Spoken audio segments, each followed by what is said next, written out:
Dos personas, Cristina Fernández de Kirchner y Mauricio Macri, grandes protagonistas de la polarización política de la última década. Cristina Fernández de Kirchner parece decidida a poner el cuerpo de otra manera, no ya con las clases magistrales, no ya con las reuniones dentro de su propio espacio el kirchnerismo, sino yendo a la matanza, ni más ni menos, y generando, vaya uno a saber con qué grado de reconocimiento, un operativo clamor para ser electa dentro de 15 días como presidenta del Partido Justicialista a nivel nacional. Cristina Fernández de Kirchner no estaba de acuerdo con que el presidente del PJ nacional sea un gobernador. Un gobernador podía quedar limitado en términos de convivencia con el gobierno nacional y en todas las actitudes esa podía arrastrar al peronismo a distinta convivencia o a distintos destratos. Gran debut de Mario Lugones, el Ministerio de Salud, motosierra a pleno. Trabajadores y trabajadoras del Hospital de Salud Mental Laura Bonaparte van a pasar la noche. Estamos muy angustiados y muy tristes, no solo por los 650 puestos de trabajo que se pierden, sino porque la verdad que en el año solamente se atendieron 25.000 pacientes, 1.000 pacientes que realizan tratamiento ambulatorio. Cristina en el PJ puede evitar que haya sectores del peronismo que quieran llevar al partido hacia un movimiento más de centro-derecha. Nicolás Gil Lavedra, director de cine, su último trabajo es Traslados. Nos encontramos estrenando justo una semana después de la foto con diputados nacionales, con Astiz. Digo, uno no puede llamar eso a un pobre viejito que está en una cárcel común, a un tipo que nunca se arrepintió, que nunca dijo todo lo que hizo, que nunca publicó una lista, que no dicen dónde están los nietos. Digo, la bandera de Memoria, Verdad y Justicia es un punto de unión. Algo cambió en la relación de la sociedad con Javier Milei, de Javier Milei con el Congreso, de Javier Milei con Mauricio Macri, de Cristina Fernández de Kirchner respecto del peronismo. Y es interesante el tiempo que viene, interesante dice uno si fuera analizando un tablero, si esto fuera un juego, pero en el medio está la vida de la gente y por supuesto también tiene mucha intensidad, mucha angustia y por qué no algo de esperanza respecto de lo que pueda venir.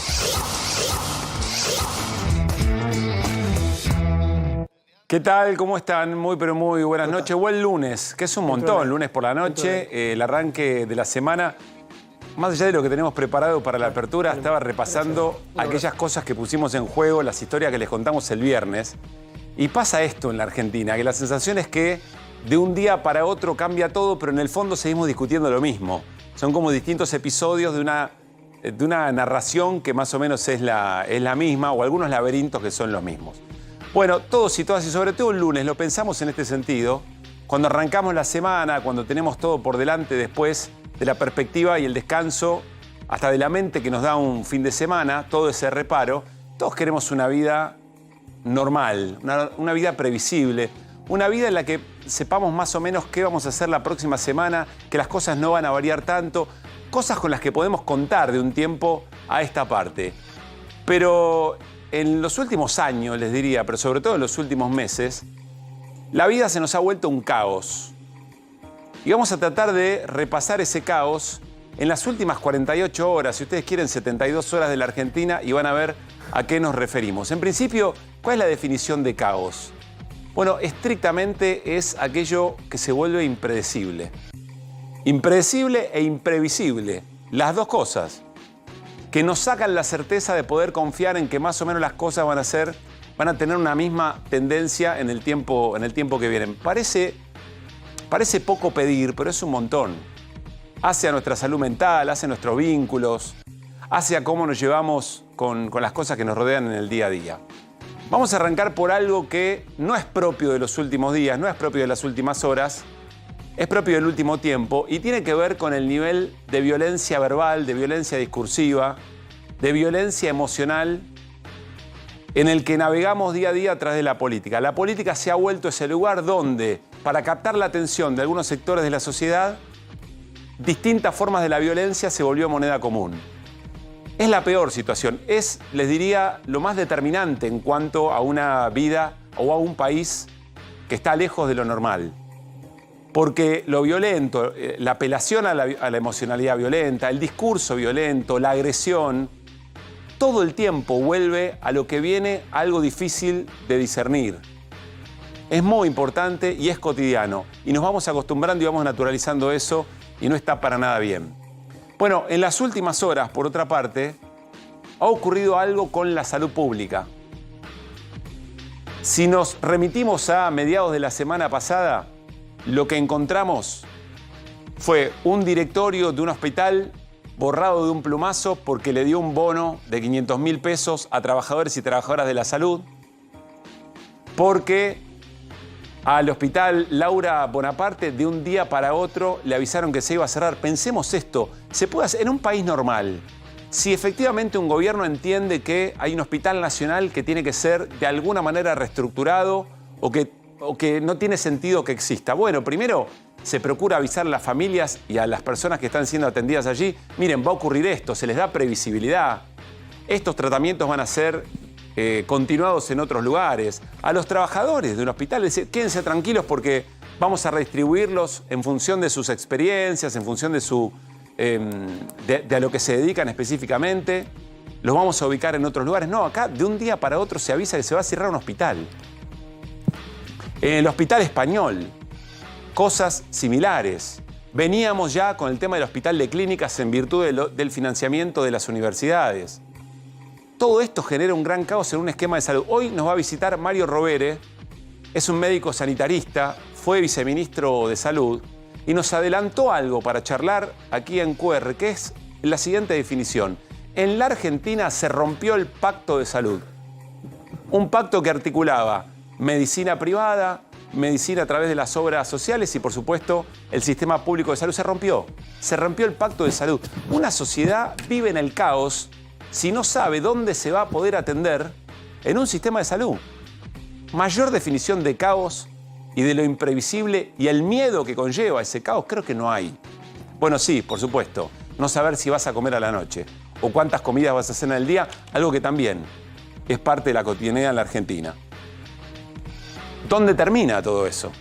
Porque si un gobierno es capaz de cerrar un hospital de un día para otro, o de volar un directorio de un hospital porque entiende que sus trabajadores deben ser reconocidos con un aporte porque sus salarios no llegan al salario de pobreza, ¿cuál es el próximo paso?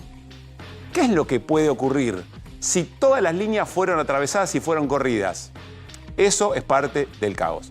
En las últimas horas tuvimos que recordar, o en algunos casos investigar, de qué se trataba el ENOSA. Es el Ente Nacional de Obras Hídricas de Saneamiento. Lo tengo que leer porque no lo tenemos incorporado en nuestra habitualidad de la narración periodística. Pero se trata básicamente de un ente que se ocupa, y sobre todo en el resto del país, no necesariamente en la Ciudad de Buenos Aires y en el área metropolitana, de las obras vinculadas a las cloacas y al agua potable. Miren cómo está rebotando este tema en el que nos vamos a meter en los próximos días en QR, pero miren cómo está rebotando en distintos lugares. Y miren quiénes levantan la voz. Julio Cobos. Por supuesto, Unión Cívica Radical. El cierre de ENOSA, Ente Nacional de Obras Hídricas de Saneamiento, afectará gran número de obras, muchas de ellas en Mendoza. El cierre de instituciones estatales no significa una mejora por sí sola. Lo que se necesita es un Estado eficiente, no la ausencia del mismo. Vayamos a otro espacio de la política. Vayamos ahora a la provincia de Buenos Aires. Gabriel Catopodis, ministro de Obras Públicas o de Infraestructura de la provincia de Buenos Aires. Es increíble la brutalidad de algunas medidas de Milei y Luis Caputo. El ENOSA es la garantía de agua potable y cloacas para millones de argentinos en el interior. En el 2019 recibimos de Macri 28 obras. Durante 4 años llegamos a hacer 1.240 en 23 provincias. En diciembre se estaban ejecutando 654. A la pobreza que están generando le agregan los problemas de salud que van a venir por dejar de cerrar brechas de agua y saneamiento. No les importa la salud de millones de argentinos y argentinas, cierran la obra pública, no van a cerrar en los 4 años. Impresionante. Es decir, nos están advirtiendo Julio Cobos y Gabriel Catopodis, más antagónicos político-partidariamente no hay. Nos están diciendo, che, la próxima preocupación es si el agua que sale de la canilla es potable. Otra definición de caos. Miren lo que está pasando en las provincias. Bueno, después vamos a ver qué es lo que está pasando en provincias, cómo está llamando la atención eso en distintas provincias, ya reflejado en los portales, en nuestra habitual recorrida por cada una de las provincias de la Argentina. Otra cosa que genera caos es cuando la política, que representa las maneras de ver el mundo, y la Argentina en particular, lo que nos rodea, de cada argentino y argentina, dice una cosa y hace otra. Yo sé que esto no es de las últimas horas. Lo que vamos a ver, sí, es un ejemplo más de cosas que vienen pasando. la destrucción de los partidos políticos fue llevando a que uno no termine de tener muy en claro qué es lo que va a hacer en el Congreso una fuerza política que fue votada para defender determinadas ideas. Miren el último episodio de esta situación. Tiene que ver con el comunicado del PRO respecto de la ley de financiamiento universitario, el veto del gobierno. ¿Y qué va a hacer el PRO? Porque es determinante en si va a haber financiamiento o no para las universidades. Es un texto bastante largo, bastante extenso, pero se resume en esto. En síntesis, habiendo pasado 10 meses de gestión, el gobierno se encuentra en un conflicto agravado por cuestiones internas del propio gobierno, conflicto que con una gestión profesional y eficiente se podría haber evitado. Para el PRO, la gestión importa. Antes dice, básicamente, que todo lo referido a las universidades el gobierno lo hizo mal. No solamente mal, sino que además no está de acuerdo para nada el de financiamiento universitario. Sin embargo, siguiente párrafo dice: hoy nos toca desde el Congreso definir nuestra posición en relación al veto del presidente Milei sobre el financiamiento universitario. Nuestro bloque ya votó mayoritariamente en la Cámara de Diputados hace pocas semanas, rechazando esa ley. Seguimos pensando lo mismo. Es decir, en un texto que sacan en esta jornada, en la semana donde esto se va a tratar en el recinto, dicen, estamos en total desacuerdo, defendemos la universidad pública y estamos en desacuerdo con todo lo que hizo el gobierno. Pero vamos a votar con el gobierno porque ya lo hicimos. Es esquizofrénico realmente. No es el único caso, ¿no? Hemos visto alrededor de la discusión de la ley Bases, no estamos de acuerdo para nada en lo que hace el gobierno, pero aquí tiene las herramientas. Cargándose en el bolsillo la representación de la gente que votó. Y esto no es solo del PRO, ni un sector del radicalismo. Esto también le cabe al peronismo, que viene en una interna fratricida, descolocando a los propios militantes. Por supuesto, dentro del peronismo siempre hubo discusiones. Vamos a hablar con Pablo Ibáñez sobre la carta de Cristina Fernández de Kirchner, en donde parece aceptar la candidatura por un clamor probablemente autogenerado a la presidencia del Partido Justicialista a nivel nacional. Pero dentro del peronismo hay discusiones de este tipo de hace mucho tiempo y son lógicas. Hay un peronismo, si ustedes quieren, más crítico respecto del sistema, mucho más consustanciado con políticas de redistribución de la riqueza, y un peronismo más del estilo Menem, más liberal o más de centro, si usted quiere, más conservador. Ahora, las internas dentro del propio kirchnerismo, nadie las comprende del todo bien y también alimenta el caos, porque nadie sabe por qué discuten, porque tienen la misma visión de país. Todas estas cosas generan esto que vamos a compartir más en detalle dentro de un rato. Estamos hablando de la encuesta Sentimientos Públicos de Hernán Banoli. Nos vamos a quedar con dos preguntas o dos definiciones. La gente que conozco está cada vez peor, deprimida o con sus proyectos de vida en crisis. El 69% de acuerdo. 69% de acuerdo en que la gente está deprimida o con sus proyectos de vida en crisis. En desacuerdo el 31%. Casi 7 de cada 10 argentinos perciben marcado deterioro en el bienestar emocional o la salud mental de quienes lo rodean. Lo que ha ocurrido con el Hospital de Referencia a nivel nacional de salud mental en las últimas horas, bueno, excede algún comentario. Miren el próximo texto o la próxima encuesta.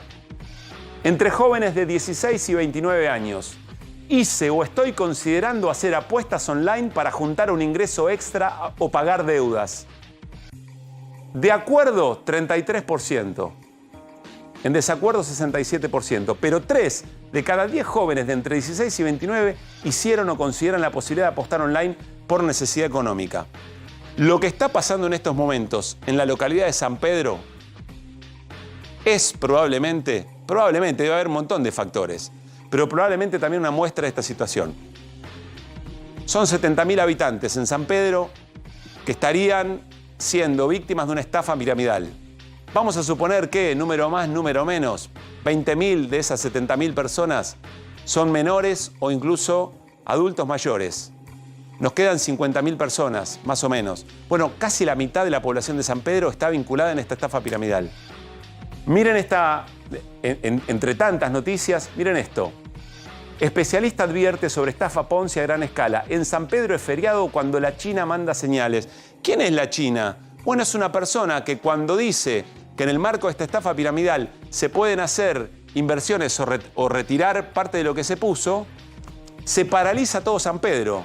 las funciones de cine paran, los partidos o los deportes que se están jugando paran, frenan. ¿Por qué? Porque cada quien va a hacer en esa ventana que se abre, que indica a la China, una persona metida dentro de este bolonqui, dice que se puede efectivamente hacer un retiro o hacer una inversión. Más caos que este no se puede. Estamos acostumbrándonos a vivir de una manera demasiado imprevisible. El país normal se aleja cada vez más. ¿Qué cosas lo van a ordenar? No se sabe. ¿Qué es lo que viene de Javier Milei, después de Javier Milei? No se sabe, pero no Javier Milei como persona, sino de esa manera exitosa de interpelar a una sociedad que está cascoteada por todos lados, que siente que vive en el caos y que se aferra a las sensaciones más primarias que puede tener. El miedo, la desconfianza, y eso lleva al sálvese quien pueda. Lugar donde el anarcocapitalismo o el anarcolibertarismo hace grandes negocios, no en la Argentina, en muy buena parte de Occidente. Esta es un poco la sensación que tenemos al arrancar la semana. Veremos si en QR podemos ir reperfilando un poco estas situaciones y encontrando algo de certeza, al menos, en las cosas más cercanas que tenemos. Por ejemplo, en las confianzas, que no reperfilando un poco estas situaciones y encontrando algo de certeza, al menos, en las cosas más cercanas que tenemos. Por ejemplo, en las confianzas que noche a noche estamos construyendo con ustedes. Estas son las voces del día, así arrancamos QR. La posición que tuve antes, acompañar lo que nosotros acompañamos hace 2 meses atrás, el veto que ha fijado el presidente, porque es lo que hemos fijado antes. Los que realmente les interesa, le dice, los recibo, les sacamos todo y demás. Lo otro es una puesta en escena, un show esencialmente del kirchnerismo. Yo trabajo como un perro, no voy a gastar un día haciéndole show al kirchnerismo. Es muy preocupante lo que está pasando con algunos hospitales y en medir la salud simplemente porque se gasta plata. Acá hay una responsabilidad del gobierno nacional, que es el garante último, según la Constitución, de la salud de los argentinos. A mí me molestó mucho la postura de él sobre la banca de la educación privada. Me parece que además de ser desacertada, contraría los intereses incluso de él, teniendo en cuenta que 6 de cada 10 trabajadores del mercado libre están formados en la universidad pública. Cuando defendí la cultura, la defendí, lo vuelvo a hacer, para mí es muy importante, para mí es un debate que hay que darlo, que para un país como Argentina, que tiene una historia enorme a nivel cultural, así como estoy de acuerdo con todo lo que está pasando con las universidades, que hay que apoyarlo, es muy importante. La verdad que un día para el otro cerrar un hospital nunca se ha visto en democracia. Hemos tenido grandes conflictos por hospitales que estaban terminados y no se abrían, pero cerrar un hospital abierto, un hospital que brinda salud mental, que tiene 700 trabajadores de la salud. Milei's broad view strikes me has about the same sophistication as that of an American high school graduate. Nosotros vamos a hacer lo mismo que hicimos con jubilaciones. A ver. Lo que hemos votado lo vamos a volver a ratificar en el marco de una insistencia si hay veto. Cuando vos aumentás a un grupo, entonces si nosotros aumentamos las universidades, después tenemos que aumentar a los residentes médicos, ¿correcto? Y después a los médicos y después a los empleados públicos. Entonces, digamos, no es que es esto únicamente, es un efecto cascada.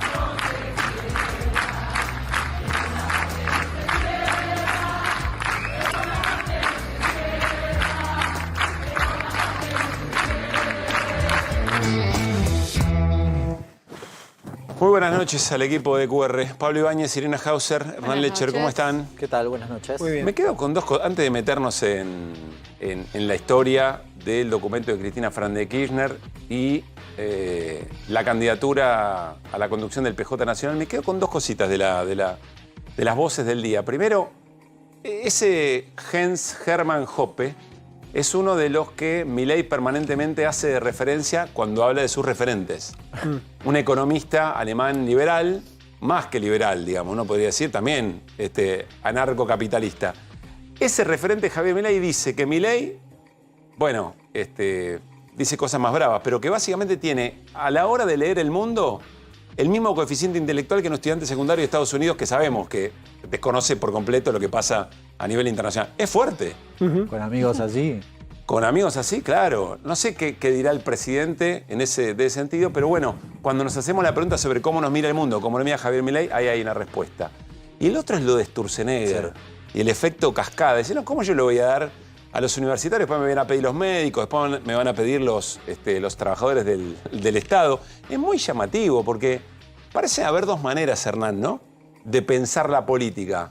Si uno piensa primero qué necesita una sociedad y después cómo generar recursos, o qué es lo que uno tenés y cómo repartir lo poco que tenés.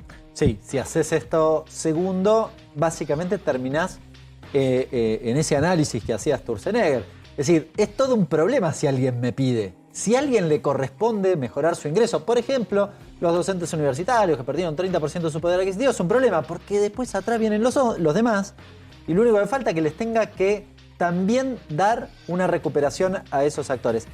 Cuando Milei presentó el presupuesto, cambia esta lógica y asume esto que dice Sturzenegger. Evidentemente estaba la pluma de Sturzenegger atrás.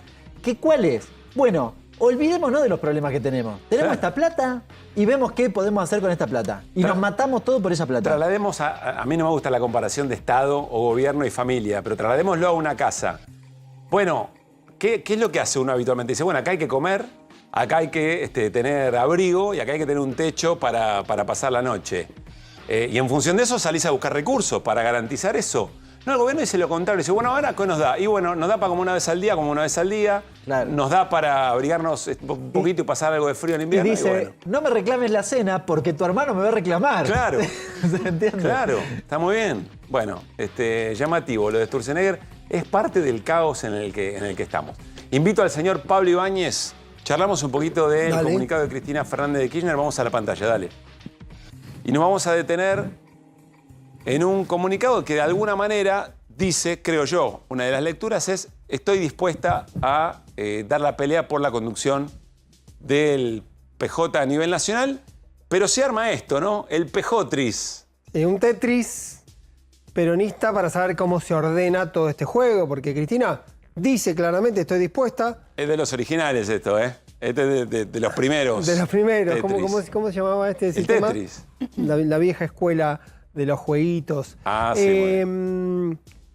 ¿Pero por qué? Partamos de la base. Cristina en esta carta confirma algo que se venía diciendo, que lo hablamos el viernes, que era la decisión ella de ser candidata a la presidencia del PJ. Incluso, te anticipo ahora, incluso ante la posibilidad de que haya eventualmente una interna con Ricardo Quintela, el gobernador. O sea, jugaría la interna, Cristina. A pesar de tener que ir a una interna, algo que hoy, en la medida que se conforman los movimientos y todos hacen gestualidades de competencia, uno imagina que no está dado el contexto para una interna. Uno imagina que no está dado el contexto, que entre el peronismo en una discusión de ese orden, de carácter nacional. Creo que ni siquiera administrativamente están dadas las condiciones para que el 17 de noviembre haya una interna. Ahora, la dimensión política está ocurriendo, porque en este momento están haciendo conteos de partidos provinciales que tiene cada uno. Brevemente, es un detalle,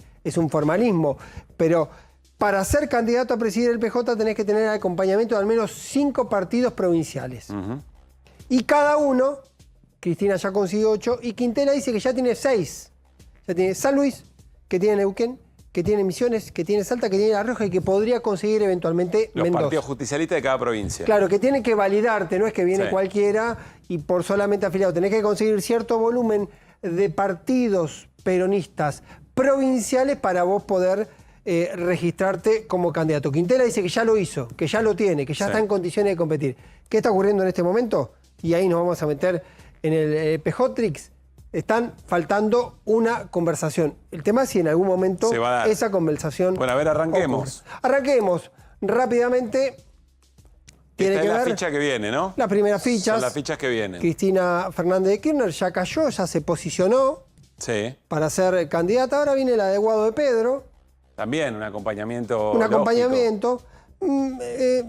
Puede llamarte la atención que Guado y la Cámpora vayan por roles separados. Guado fue de los primeros que salió a anunciar, pero posiblemente Guado se convierta en el ejecutor dentro de un partido presidido por Cristina en el que vaya a buscar negociaciones y diálogos con peronismos que están afuera del ecosistema kirchnerista. Por lo tanto, tiene una relevancia posiblemente importante si finalmente es lo que se termina ordenando. La Cámpora, naturalmente, es el espacio político de Cristina. Salió los PJ provinciales, algunos sí y otros no.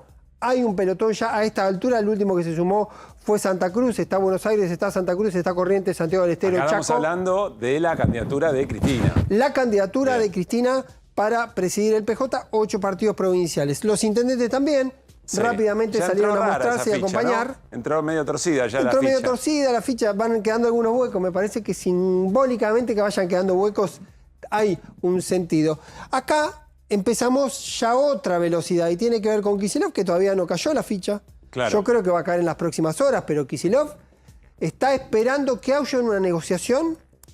No una negociación, haya una conversación con Cristina Fernández de Kirchner. Brevemente, Kicillof estaba en México, cuando Cristina bajó a hacer una recorrida por La Matanza y no se enteró por los medios que estaba eso ocurriendo. Lo mismo ocurrió con el clamor en Twitter para que Cristina sea presidenta del PJ nacional. ¿Qué dice en Mundo Kicillof? Queremos saber hacia dónde va, cuál es el plan, formamos parte de ese ecosistema, no nos pidan Pero en todo también caso... en la discusión interna que tiene en este momento, es lógico que espere a ver cómo se desarrolla la escena. Sí, Cualquier movimiento podría resultarle perdidoso en algún punto. Sí, también es cierto O que hasta costoso ahora, más que perdidoso. ninguno de los 5 presidentes de gobernadores del peronismo salió a respaldar la figura de Cristina como presidente. Eso el sábado no era un dato menor, porque se suponía que el clamor iba a producir una ola de alineamiento y de acompañamiento, y se dio en muchos lugares, pero quedó pendiente eso. La pregunta era hoy, si no se consigue ese consenso, ¿qué pasa? ¿Cristina se baja? No, Cristina ya está decidida a competir por el PJ y eso es lo que va a ocurrir. Aceleremos. Tenés estas fichas también, ¿no? ¿Qué pasa Estas con fichas la CGT? que Kicillof todavía... Están todas en espera. Están en espera, ninguna se movió, ninguna se cayó todavía. La de Kicillof decíamos está para caer, pero hay que ver qué pasa. Hay un acto de Kicillof previsto para el 17 de octubre. Puede tener un simbolismo, no perdamos de vista que Quintela, a la primera figura que va a buscar en esta aventura de la presidencia nacional, fue a Kicillof. Kicillof estuvo en La Rioja en un acto que hizo por la Constitución riojana el gobernador. Hubo una gestualidad y está pendiente esa conversación. Uno puede adivinar, y este adivinar es bastante amplia la interpretación, que Kicillof no quiere expresarse sin antes saber que existe una conversación entre Cristina y Quintela, que hay una especie de acuerdo, una especie de charla de roles para definir, porque hacerlo sin una charla, un encuentro, una conversación con Quintela también podría leerse como una especie de traición a un proceso que Kicillof estuvo acompañando. Cualquier movimiento que haga antes de esa conversación puede ser mal leído. Antes de hablar de Quintela, vamos a compartir una definición que dio el propio Quintela después de conocer el comunicado de Cristina Fernández de Kirchner y referida a su candidatura al PJ Nacional. Dale. Si no hay una conversación previa, obviamente que sí. Si hay conversación previa, se evalúa, se analiza, se discute para qué, cómo, cuál va a ser el contenido del Estado, cuál va a ser del partido, cuál va a ser el método que vamos a utilizar para comunicarnos con todos los afiliados primarios, con todas las provincias, de qué manera va a trabajar el PJ, son cosas que se tendrían que haber conversado. Lo que molesta es que por un Twitter crean o se simplifique el tema para que todos nosotros digamos sí o no. Si decimos que sí, es porque somos alcahuetes, y si decimos que no, es que somos traidores. Bueno, es un planteo el de Quintela también. ¿Cómo se resuelve una discusión interna, una discusión lógica dentro de un partido, y el principal partido de oposición que tiene la Argentina, sin quedar o como alcahuete o como traidor, dice Quintela? ¿Qué pasa con la CGT? No, y la CGT es uno de los sectores con los que Cristina tiene una relación más tensa desde hace tiempo y que no se terminó de allanar. Ha hecho algunos encuentros con dirigentes jóvenes del sindicalismo, pero ahí siempre hay una tensión. La frase que baja del Patria es: van a querer venir al PJ para tener lugares, pero para después ir a negociar cosas como están negociando con el gobierno, en particular respecto a la reforma laboral. La paradoja es que en la carta que hoy publicó Cristina, diciendo que está dispuesta, que sintéticamente es que quiere competir y va a tratar de presidir el PJ Nacional, uno de los puntos en un párrafo que yo creo que es el más medular para interpretar qué es lo que está pensando Cristina, es decir, tenemos que abrir las discusiones y plantea hablar de la cuestión del rol del Estado, hablar de la reforma laboral, hablar de seguridad, hablar de cuestiones que tienen que ver con el déficit. Y ahí hay un menú de cuestiones... Es decir, hay cosas que podrían ser leídas hasta como autocrítica. Pueden leerse como autocrítica o por lo menos para entender que varias cuestiones que durante buena parte de la historia del kirchnerismo fueron medulares, fueron centrales del ADN político del kirchnerismo, hoy están en revisión. Bien. Aquella idea del Estado presente en todos los casos, interviniendo en todos los casos, tiene que ver justamente con esa discusión que ella se plantea. El documento es un documento interesante más allá de la discusión. Nuevamente Cristina dice, bueno, no es un documento solo para peronistas, es un documento también para no peronistas.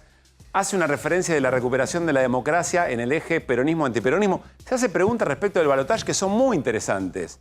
El instrumento balotaje dice, ¿cómo es que quienes ganaron las elecciones por centro o por derecha en contra del peronismo lo hacen en un balotaje? Es decir, porque ya ven que al final terminan aglutinando ese sentimiento antiperonista, desde la recuperación de la democracia para acá. Y después toda una caracterización del rol del Estado y de lo que mencionaba Pablo sobre repensar algunas cosas que habían sido muy férreas, muy determinantes, incluso para el kirchnerismo. Y para completar, Cristina, lo hemos dicho en otro momento, ratifica que su interpretación es de que el gobierno de Javier Milei va a tener una crisis que va a terminar mal, y esto con el terminar mal, para no poner en su boca definiciones equívocas, que no le va a permitir reelegir eventualmente, que no le va a permitir seguir siendo gobierno, posiblemente como ocurrió con Mauricio Macri, no que va a terminar en un estallido, en una crisis monumental. O una entrega anticipada del mandato. Exactamente, no hay una definición por lo menos de ese orden en lo que dice Cristina. Por eso también especialmente sensible, importante esta mirada de Cristina. ¿Por qué aceptar la jefatura del peronismo? Algo que nunca quiso aceptar, que ahora entiende que sí puede servir en este caso para llevar adelante su rol. ¿Ibas a decir algo, Hernán? No, una cuestión que me parece central, Pablo, creo que la mencionabas al inicio, que para mí es indisoluble esta cuestión. Al rato de la carta de Cristina, la Cámara de Casación dijo que el día 13 de noviembre, es decir, creo que 5 días antes... 4 días antes, va a dar el veredicto, la sentencia respecto, va a condenar a Cristina. Va a condenar a Cristina. Mirá, ahí Irina me va a corregir o no. La sumamos a Irina. Contamos lo que pasó, que además lo anunciaron varios medios de comunicación al unísono, y hasta dijeron cuál va a ser el monto de la pena. O sea, no es el potencial, es una certeza, y lo que ahora tiene fecha y es 4 días antes de esta elección, de esta elección del PJ. Yo lo que digo en clave política es que dentro del peronismo hay actores que están discutiendo a ver si el peronismo se convierte en un partido disciplinado del establishment económico, como decías vos, o político, y otros que están discutiendo la cuestión electoral. Me parece que Cristina está diciendo, ordenemos esto de todos los actores del PJ. La carta es una carta que abre la puerta, que abre las discusiones, que dice vamos a discutir todo si es necesario, para enfrentar a Milei en este contexto, en un contexto donde, lo digo porque aquellos que están ansiosos con la cuestión electoral, me da la impresión que se olvidan que Cristina ya dijo que por la cuestión judicial no puede ser candidata. Así que me parece que se olvidan esa parte. A mí me parece muy importante ese dato, muy importante porque creo que tiene que ver con el posicionamiento y la decisión de por qué termina encabezando el PJ a contramano de lo que históricamente... Había también una mirada del ciclo, por eso lo había contado el otro día Iri, que había trascendido que el fallo iba a salir, que el fallo estaba para salir, y eso fue antes de que salga el clamor por el PJ, porque si en algún momento había una especulación de ser candidato y va a haber una inhibición de carácter jurídica para que sea candidata, también en la mirada de Cristina no es lo mismo inhibir o proscribir a la presidenta del principal partido opositor que a una dirigente que aún con volumen político y simbólico no tenga un cargo. Entonces también hay un macheo entre los dos movimientos que de alguna manera van paralelos. Bueno, si hay vocación de Cristina con esta candidatura y eventual presidencia del PJ, ordenar un poco el caos, que es lo que conversábamos en el comienzo, hay que ver también qué discusión interna se da. Porque si la discusión interna, incluso para la candidatura del Partido Justicialista, termina haciendo el mismo ruido que hizo durante el propio gobierno de Alberto Fernández, e incluso lo que está ocurriendo hoy entre la Cámpora y Axel Kicillof, bueno, va a generar todo lo contrario. Digamos, es un desafío importante, ¿no? Quizá el dato más delicado es ver cómo se ordena, ya no la relación entre Kicillof y la Cámpora, Máximo Kirchner, sino qué nivel de pureza y de buen vínculo, a pesar de los ruidos, se sostiene hoy entre Kicillof y Cristina Fernández de Kirchner. Nos vamos a la economía y la política económica. Habló Caputo de una entrevista en las últimas horas y dejó varias definiciones, entre ellas que no va a ir al Congreso, a la Comisión de Presupuesto, a justificar, a defender el presupuesto 2025. Así lo hizo. Yo voy a tener charlas acá con los diputados o senadores que realmente les interese discutir el presupuesto. Hay dos partes, ¿no? A los que realmente les interesa, felices, los recibo, les sacamos todo y demás.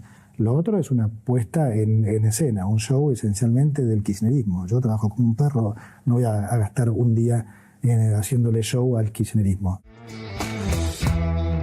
Bueno, Hernán, acá hay una pregunta. ¿Se dio alguna vez una presentación de presupuesto donde el ministro de Economía no vaya a defenderlo? No tengo claro el dato. En realidad, lo que no puedo hacer es recordar alguna vez en que no haya ido un ministro de Economía a defenderlo. Y es raro, porque lo escribe el Poder Ejecutivo y básicamente la lapicera que escribe es la del ministro de Economía, con lo cual es raro que no vaya a defenderlo propiamente escrito por esa cartera. No debe ser la primera vez, me imagino. No recuerdo todos los casos. Sí. Pero la verdad que lo que parece raro es que si vos haces una cosa y la querés impulsar en el Congreso, lo primero que vas a hacer es tratar de defenderla vos. Claro, porque recordemos eso, no es que el Poder Ejecutivo impone un presupuesto. Tiene que ser validado por el Congreso, es el Congreso el que define el presupuesto. Bueno, dejó algunas definiciones el ministro de Economía y Hernán Lecher vieron cómo es. Anda buscando ahí la cosita. Así que vamos a analizar esas definiciones con Hernán con esta portada. Mirá. Hagan juego. Esto es un upgrade de la perinola, te digo, ¿no? Estamos en línea. Se profesionalizó la perinola. Estamos en línea, claro, bueno. Arrancó con la perinola, hoy estamos incorporando otros juegos quizás bueno, cualitativamente más este es el que reparte las fichas y el que toma la ficha, el croupier. Sí, lo que me sorprende es el número, no sé si te fijas. Es el mismo número en todos los casilleros, Es el mismo número, como que va a salir ese, ¿no? ¿Y por qué es el 20? Es una buena pregunta. El 20, no. ¿Qué es el 20? ¿En la quiniela? ¿Es la fiesta en la quiniela, en serio? No, la fiesta. Tienen maldad. Efectivamente. Tienen mucha maldad. La fiesta. Ahora vos podés decir, el número, medio que Caputo tiene que ver. Caputo te diría que pone ese número. Pone ese número y va a salir el 20. Bueno, haces un sale o sale. Claro, vamos a escuchar alguno de los audios justamente del propio Caputo que dice, bueno, los números son los míos y ya. Vamos a tratar de discutirlo un poquitito. Bueno, dale, fíjate. A ver, primero. Al principio del rebote, digamos en junio, julio, viste que hablábamos y eran sectores puntuales. Hoy es generalizado. ¿Se refiere al rebote económico? Sí, se está recuperando todo. Sí. Hace referencia a que hace algunos meses atrás, primero de abril, después mayo, junio y demás, dice, bueno, algunos indicadores en ese momento crecían. Brotes verdes. Pero ahora todos están creciendo. Florecieron. En esa misma acto seguido, habla y demás, dice, lo peor ya pasó. No es recomendable, no es una frase recomendable, alguien le avise al ministro de Economía, ya lo han dicho otros gobiernos y otros ministros de Economía, en general a la sociedad le genera caos, ¿no? Porque saben que si un ministro de Economía dice lo peor ya pasó, es agarrarse fuerza en los bolsillos. Y en general te la acordás. Sí, claro. Dijo, che, pero vos me prometiste. Así bueno, es. Pero quiero traerte algunos datos que dan cuenta de que lo que dice Caputo básicamente no es cierto. No es de pico lo tuyo, vas a argumentar. No, acaban de salir los datos. Vas a buscar los datos, bueno. Eso me sorprende que haga esta afirmación. Anoche, cuando hace 3 días salieron los datos de septiembre, por ejemplo, de lo que tiene que ver con producción de autos. Mira esto, la producción de autos, la curva roja es desestacionalizada, ahora vamos a ver un poquitito, pero la otra es la estacionalizada. ¿Cuántos autos posta a posta producís por mes? El gobierno se había entusiasmado con esta curva ascendente, ¿ves? Sí. La azul. Ahora, en el último mes ya volvió para atrás. Bueno. Bien, con lo cual es difícil sostener la afirmación que hizo Caputo. Y si vas a la desestacionalización, ¿qué es esto? ¿Ves que ves algunas curvitas para abajo? Sí. Bueno, en momentos donde se producen menos. Básicamente en enero, febrero, se produce menos. Cuando le sacás ese efecto, ves la curva roja, que claramente es una curva descendente. Sí, claro. Es decir, ya no solo en el último mes, sino que prácticamente en todos los meses en términos de producción desestacionalizada de vehículos, la caída da una marca pronunciada a la baja. Fíjate lo que sigue, te traje 2 ejemplos para mostrarte, porque dice, bueno, todo crece. No, todo no crece. Esta es muy fácil y para mí muy ilustrativa de lo que ha sucedido en este tiempo. Despacho de cemento, vinculado a la construcción, pero también, si vos querés construir en tu casa, vas a comprar bolsas de cemento. Es un buen indicador de la actividad en general. Sí, y si se recupera o no se recupera, sobre todo el cemento de la construcción y algunos anteriores. Lejos de todos los años anteriores, como ves también en el último mes, ya salió el dato de septiembre de recuperación, si te he visto no me acuerdo, lejos de la actividad de los meses anteriores. Según Caputo, todo esto debería estar apuntando hacia arriba, claramente de hace varios meses. Bueno, pero además no hay es algo la que venís contando, puede haber una leve recuperación si vos crees, pero se recupera en niveles muy bajos. Sí, a ver, de Para nuevo. hablar de recuperación deberías volver a niveles de Claro. actividad razonable. ¿Acá se te mejora un poquito? Sí. Sí, ahora mira dónde está en los años anteriores. Cualquiera Claro. de los años anteriores. El año pasado, 23. 22, 23. Cualquiera de los años está lejos. La curva del 2024 está lejísimo de todas las demás. ¿Querés escuchar otro? Sí, dale. Próximo. A las universidades les hemos dado todo. O sea, acá es donde se mezcla la política con, digamos, con... ¿Qué significa todo? El aumento en el financiamiento fue por encima de la inflación. Pero obvio, entonces les hemos dado todo lo que han pedido. No de los salarios, ¿no? Y ahora, lo único que nosotros decimos es, ok, que se quiere discutir si los docentes deben cobrar todavía más que el resto de los empleados públicos. Perfecto. Les hemos dado todas las universidades, es fuerte, Lecher. Debo Creo reconocer. que en este momento debo ser rebautizado Econochanta, porque yo acá dije un montón de veces que las universidades no recibieron no solo todo lo que No, pidieron. que sos Econochanta. Ya soy, por definición. Ya no necesitabas no importa lo que haga. No necesitabas esto. Claro. Bueno, pero, a ver, como sabés, me gusta traer datos. Entonces, vamos a ver. Le dieron todo lo que las universidades pedían. Le ganaron a la inflación respecto del presupuesto. Acá está incluido todo lo que tiene que ver con funcionamiento y lo que tiene que ver con salarios. Bueno, no, la caída es brutal. Esto es el presupuesto 2023. Este es el 2023, este es el 2024. Con esa caída del 34%. La caída. Y esto es el 2025, que como venimos diciendo, ¿vieron? Cuando Caputo lo dice también en la entrevista, dice, no, si quieren discutirlo, que lo discutan en el presupuesto 25, es donde hay que discutirlo y si no vamos a ir a la justicia y bla, bla, bla, si van en contra del veto. Sí. Ahora han agregado esa cuestión. Bueno, ¿qué es lo que quieren acá? Quieren que discutas acá por esta cuestión, ¿no? Claro. Que es igual o consolida, si querés, en términos económicos, el ajuste de casi el 35% que vemos allí entre 24 y 23. Yo a esta altura creo que la pregunta es, ¿por qué vale o por qué es eficaz, si es que lo es, decir cualquier cosa todo el tiempo? No estábamos hablando de lo que opina Hernán Lecher, estamos hablando de los datos. ¿Cómo se puede decir tan graciosamente en televisión que a las universidades se les ha dado todo? Entonces, ¿qué? ¿La movilización federal por los fondos universitarios es una puesta en escena? ¿O el kirchnerismo es capaz de organizar? Si el kirchnerismo, en base a datos falsos, es capaz de organizar todo eso, tiene mucha más fuerza. Muerto no está, digamos, ¿no? No solo eso, pero Bueno. llama la atención porque implicaría que tenés engañado a todos esos sectores. toda la gente que se movilizó el otro día estaba confundida. Bueno. De mínima. A ¿no? ver, pero hablando te de traje dos más. Sí. Esto creo que ya los escuchaste, lo podés explicar vos, tranquilo. Que tienen que ver, mirá, escuchá qué dice sobre el tema jubilación. Ay. Desde que nosotros asumimos, la inflación fue del 144%. Acumulada. Y las jubilaciones sin bono subieron 158%. O sea, es lo que dicen los índices. Bueno, A los jubilados les hemos dado todo también, sí, parece a los decir, ¿no? jubilados, Les a las hemos dado universidades y a los jubilados le dimos Sí. de todo. Solo que ellos no se dieron cuenta, digamos. Pero Claro. es un detalle. Y están reclamando y demás. Bueno, ¿qué es? Hace dos trampas bastante Este lo hiciste sencillas. con lapicera, Leche. Este lo hice. Sí, No, es la pero- servilleta donde toma nota. Sabés que tenés razón, pero ¿qué te quiero mostrar acá? Las dos trampitas que hace Caputo. A ver. La primera es, si vos te fijás, en la entrevista dice casi despacito, dice, sin bono. ¿Viste que a veces es sin bono? Claro, sin contar los bonos. Claro, dice sin bono. Están ¿Por por qué? arriba. Porque el bono está congelado hace 8 meses. Si vos ves el promedio sin bono, la jubilación cayó 14 puntos. Esto es lo que explica la caída del consumo. Acá lo tienen. ¿Y por qué 14 puntos? Y vos decís, pero ¿cómo 14 puntos? Y cayó 5 puntos si lo tomo con bono. El dato que dice Caputo, que dice más 5, no es menos 5, maestro. ¿Qué trampa hace? No solo la del bono, que te la acabo de mencionar. Esperá, explícamela mejor. El promedio es 100, o sea, estás comparando con esto. Esta es la comparación. Si no contemplás los bonos, está Acá. 5 puntos abajo. No, si no, claro, si no contemplás los bonos, 5 ¿Y abajo. por qué sin contemplar los bonos es menos? No entiendo No, eso. contemplando los bonos es... ¿Por qué es menos? Porque básicamente acá estás comparando, digamos, acá abajo tenés la pérdida del poder adquisitivo de haber congelado el bono. Sí. Y acá no la tenés. Ah.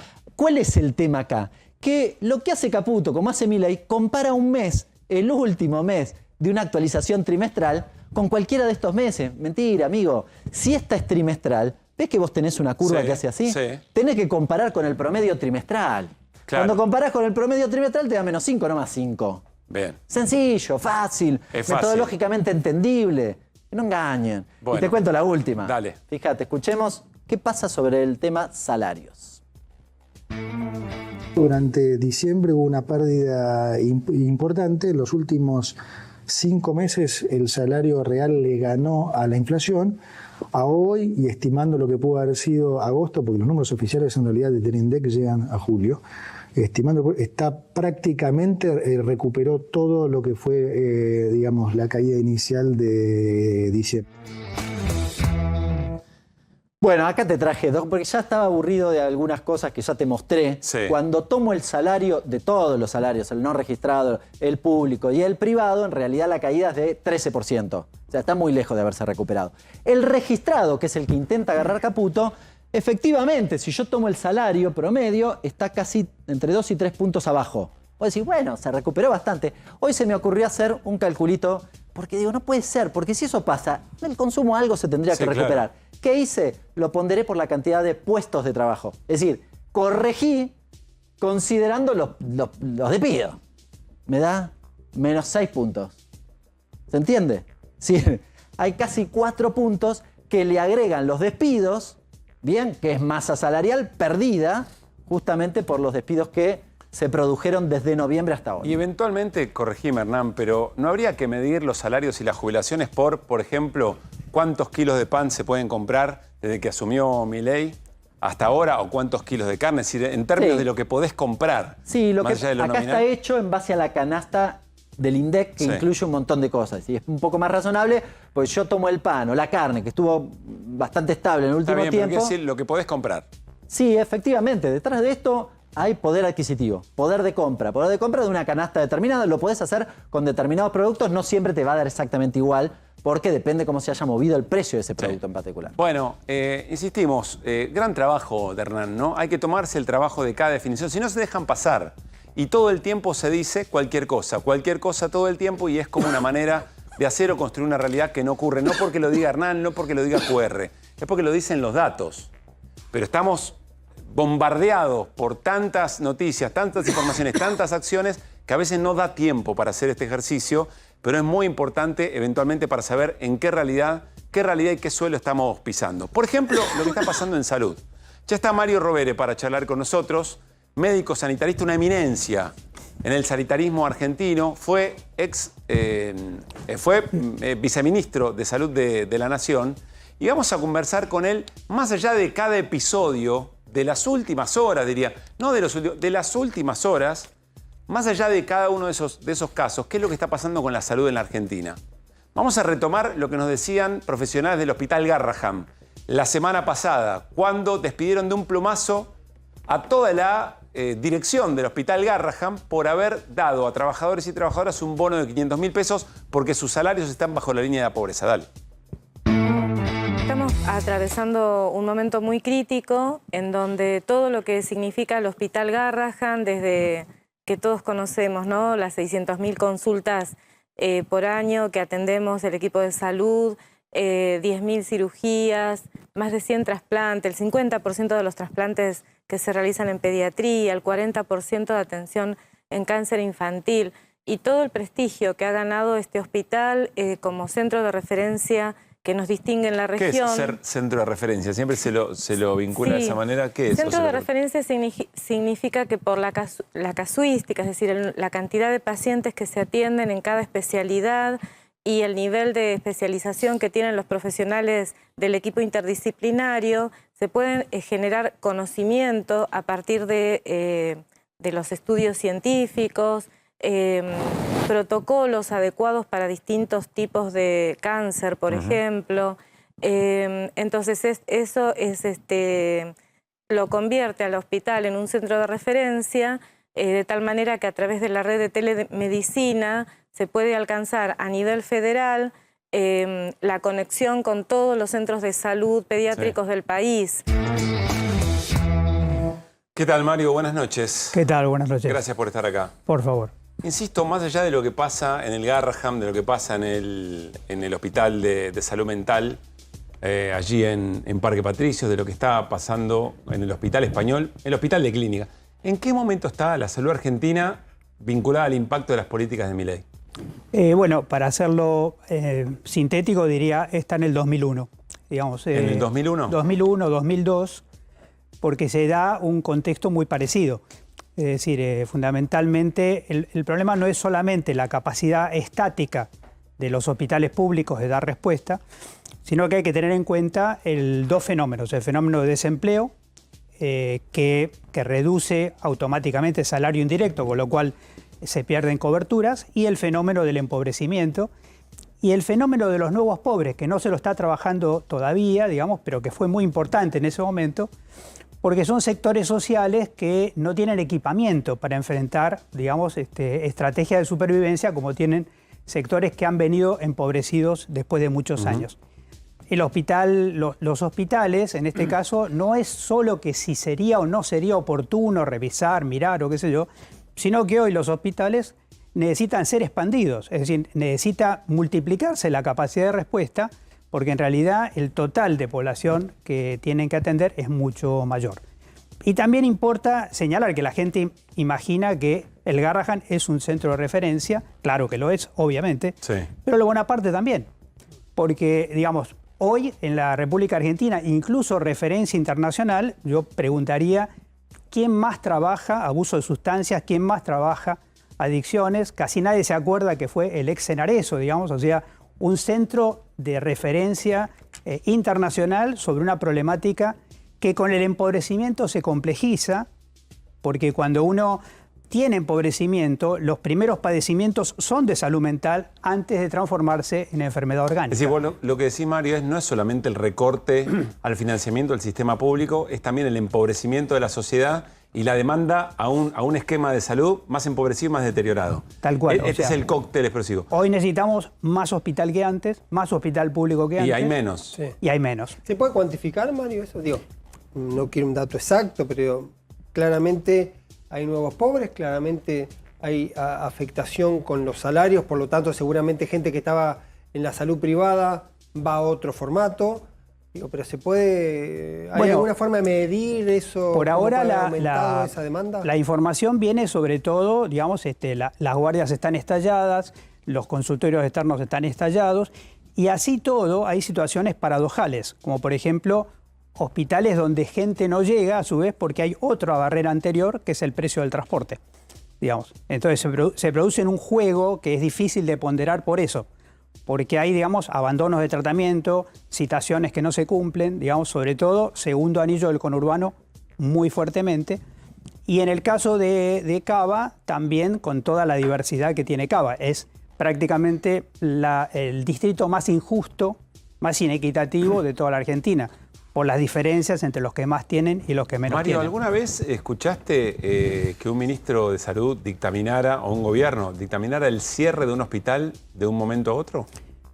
No, yo creo que, digamos, lo primero que me parece que esto es congruente desde el primer día con la política del presidente de la Nación.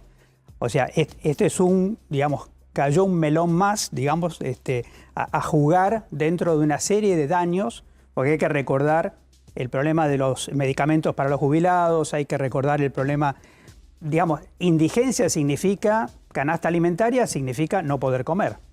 Eso no es un precursor de salud, ya es un indicador de salud, la indigencia. Entonces, ese fenómeno ya nos ayuda a nosotros a entender que estamos en una situación tremenda. Pero ¿qué diferencia hay con 2001 o 2002?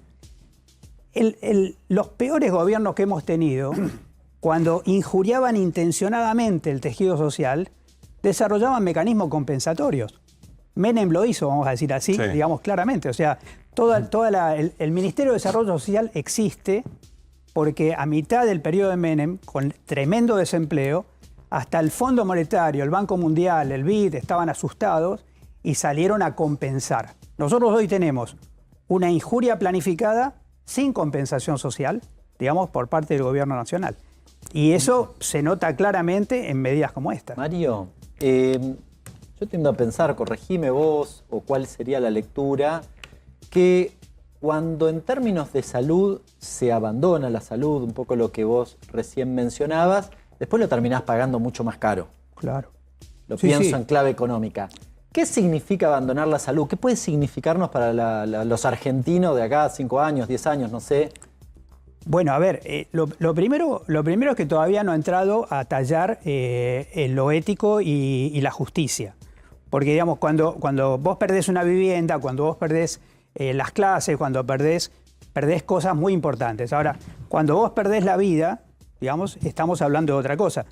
Ustedes saben que, la mortalidad evitable, jurídicamente hablando, es homicidio por omisión. Es decir, concretamente, echaron atrás con el tema de cerrar la guardia, porque solo cerrar la guardia, o sea, ningún hospital se reconvierte empezando por cerrar la guardia. Es decir, esto no es ni siquiera el arte de cerrar un hospital. Entonces, claro, eso te preguntaba. Me gusta mucho eso. Hay un arte para cerrar un hospital. Bueno, que eventualmente no empieza por cerrar la guardia. No, es que hay una cosa que hace muy poquito nuestra compañera Julieta Calmes, que es la subsecretaria de Salud Mental, lo decía, nadie se va a poner en contra de redefinir los dispositivos, sobre todo en el campo de la salud mental, El problema es que así no es, Y la verdad que el hospital no se puede definir como un hospital. O sea, es un centro extremadamente complejo. Es mucho más importante lo que hace ambulatorio, lo que hace en formación, lo que hace en investigación, que, las camas que tiene. O sea, medir por las camas que tiene un hospital de esa complejidad es no entender el rol que juega en el sistema nacional. Sobre todo cuando la nueva ley de salud mental apunta a la desmanicomialización, es decir, la externación de pacientes. Exactamente. Ahí hay un juego donde, se puede repensar los dispositivos. Quizá haya pocos hospitales que se hayan repensado tanto a sí mismos como el Bonaparte, al punto de tener una residencia interdisciplinaria de salud mental, estar todo el tiempo. Yo les cuento una anécdota que yo viví en el Bonaparte, porque el Bonaparte fue a buscar situaciones de personas con abuso de sustancias, no a las villas, a los pasillos de las villas.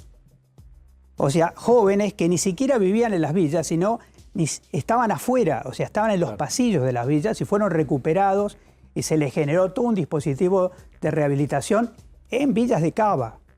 Entonces, eso es lo que se está cerrando. Eso es el dispositivo, que no se entiende, porque además va a haber más demanda de este tipo. ¿Quién la va a atender? Yo no quiero hacer una chicana, pero el Sanatorio Güemes va a atender las personas, que tienen abuso de sustancias.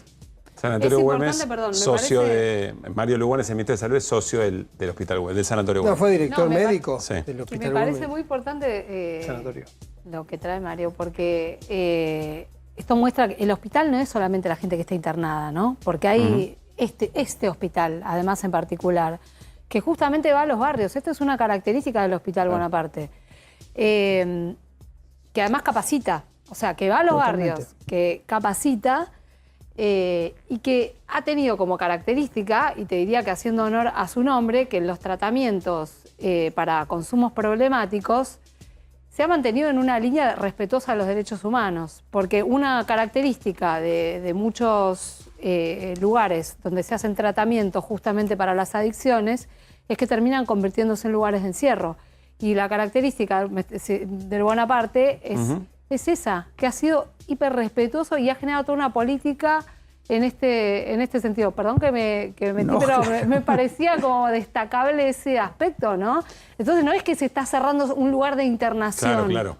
Es mucho más, ¿no? A ver, salgamos del Bonaparte, porque estamos charlando sobre el sistema de salud en este momento. Vamos a tomar, hablamos del Garrahan, ahora del Bonaparte, hablemos del Hospital Español. Escuchen lo que dice un profesional, un médico que trabaja allí. Dale. En estos meses se fueron yendo un montón de compañeros, de colegas profesionales, sobre todo de clínica médica. No solamente médicos de planta, sino también residentes que se fueron yendo. Entonces, el trabajo que lo hacía una X cantidad de personas se vio reducido a la mitad del servicio. Y la residencia de clínica médica hoy es el 15% del número nominal. El 15%. Entonces quieren que con ese plantel sigamos viendo la misma cantidad de pacientes. La misma cantidad de pacientes. Eso es abandono de persona. No es lo que hacemos nosotros. Nosotros lo único que pedimos ahora es poder trabajar con un número razonable de pacientes. ¿Por qué? ¿Quiénes se perjudican si siguen subiendo pacientes? Primero, los pacientes, población vulnerable, mayores, adultos mayores, que a veces ni tienen familia. Primero. Segundo, el médico, más proclive a cometer errores, mala praxis, juicios. Todo eso a ellos no les importa. Estábamos escuchando a Fernando Waldman, es jefe de clínica médica. Recuerdan, ¿no? La historia del Español, un hospital que era privado y que luego quedó ahora bajo el control del PAMI, si no me equivoco, Mario. Esto que cuenta son los problemas cotidianos. Cuando hablamos fuera del aire, me dijiste, lo que está pasando en la Argentina es que el pacto de salud está roto. ¿Qué quiere decir? Me parece una frase muy fuerte. ¿Qué quiere decir eso? Bueno, yo creo que el sistema de salud de la Argentina, digamos, no es perfecto, es un sistema mixto, es un sistema que tiene enorme cantidad de vinculaciones, digamos, quizás la vinculación más importante no sea la económica, sino el multiempleo, es decir, muchos profesionales trabajan en los tres sistemas, en 2 o 3 subsectores. Así que yo diría que el desempeño del sistema de salud en la pandemia, digamos, fue un desempeño excepcional. Y ese comparado internacionalmente, digamos, los 3 subsectores.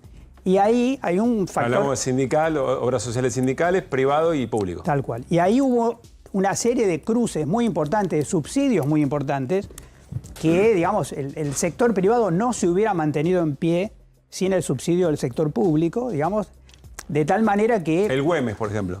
El Güemes, por ejemplo, sí. Digamos, las prepagas, digamos, que pedían, digamos, a contrasensu de lo que supuestamente la derecha pedía, decía, no, hay que mantener todavía la precaución, las cosas están complicadas.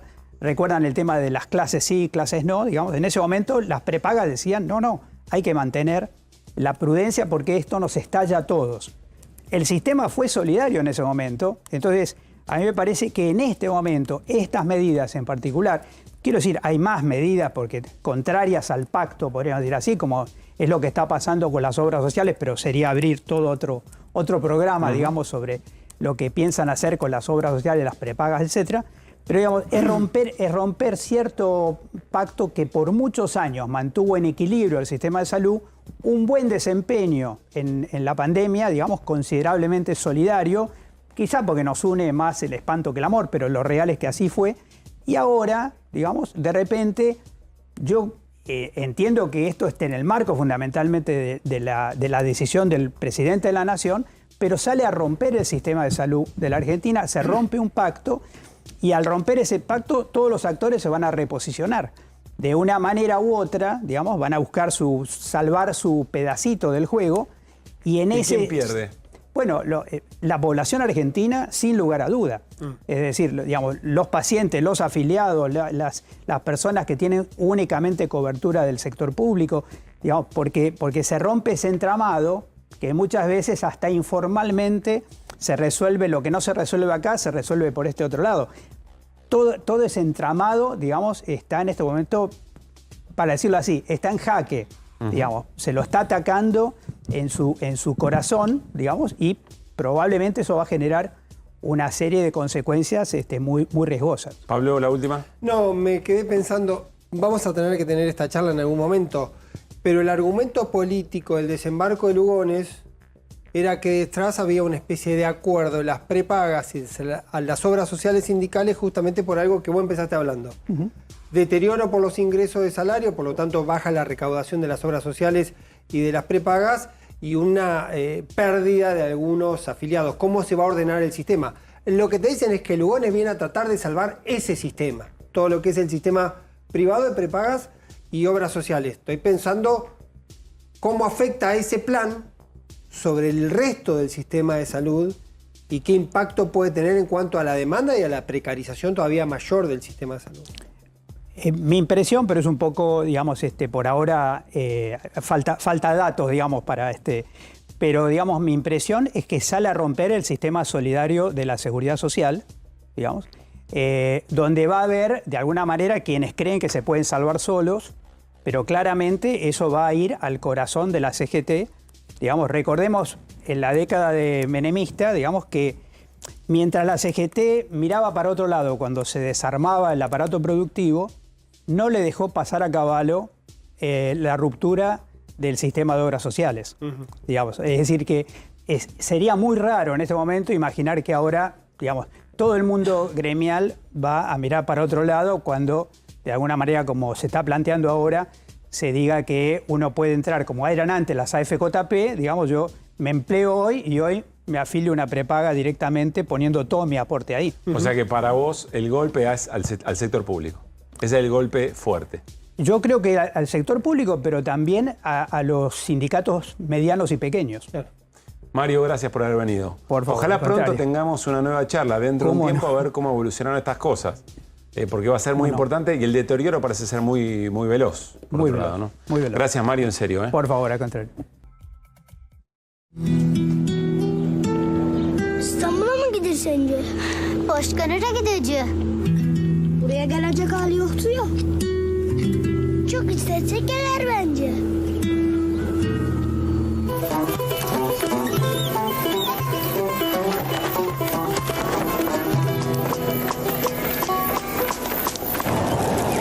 Aha geliyor. Vallahi.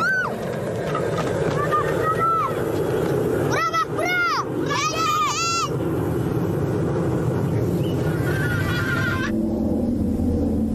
Çabuk çabuk kalk kalk hadi.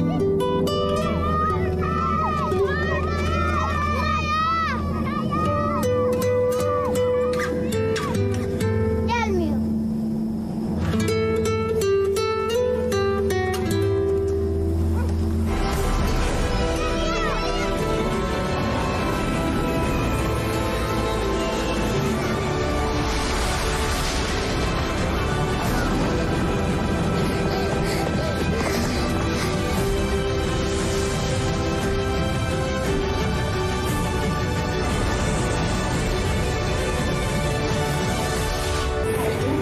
Geldi.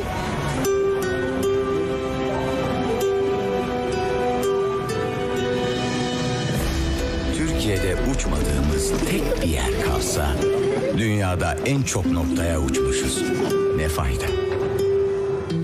Türk Hava Yolu.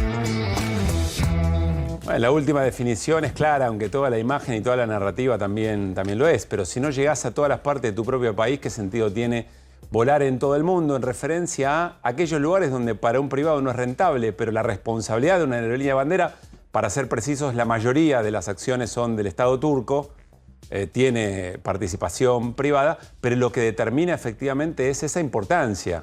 Una importancia de garantizar soberanía, de llegar a los pueblitos donde esos pibes estaban imaginando alguna vez llegar o aterrizar un avión. Interesante, importante, hace rato que lo teníamos ahí en Gateras, pero nos parecía hoy que volvíamos a hablar sobre el tema de aerolíneas, importante compartirlo.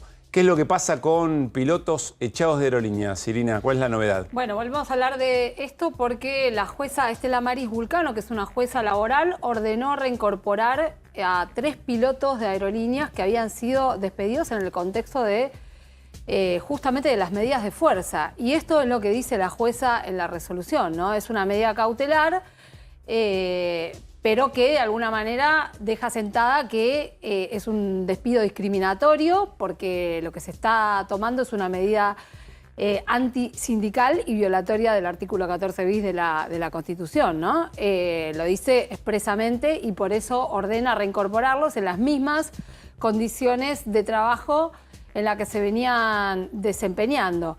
Y lo que le ordena además al Estado Nacional es que por cada día de demora en reincorporarlos tienen que pagar, bueno, lo que se llama 30, ¿no? Que es como una multa de 100.000 pesos por cada uno de estos pilotos por día de demora en la reincorporación.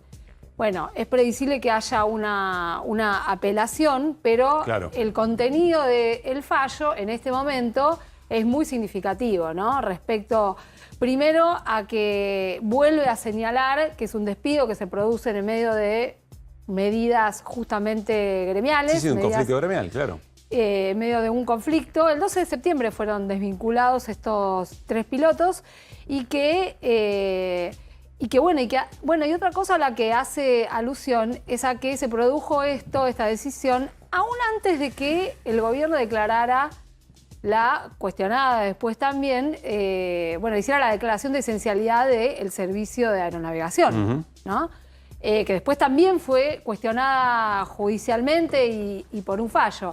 Pero ella dice, bueno, aún así, esta medida de despido la tomaron antes de esa decisión, ¿no? Con lo cual es claramente discriminatoria. Esto es lo que dice la jueza, así que deberían ser reincorporados, pero bueno, esto tiene pinta de ir camino igual a la Cámara Laboral.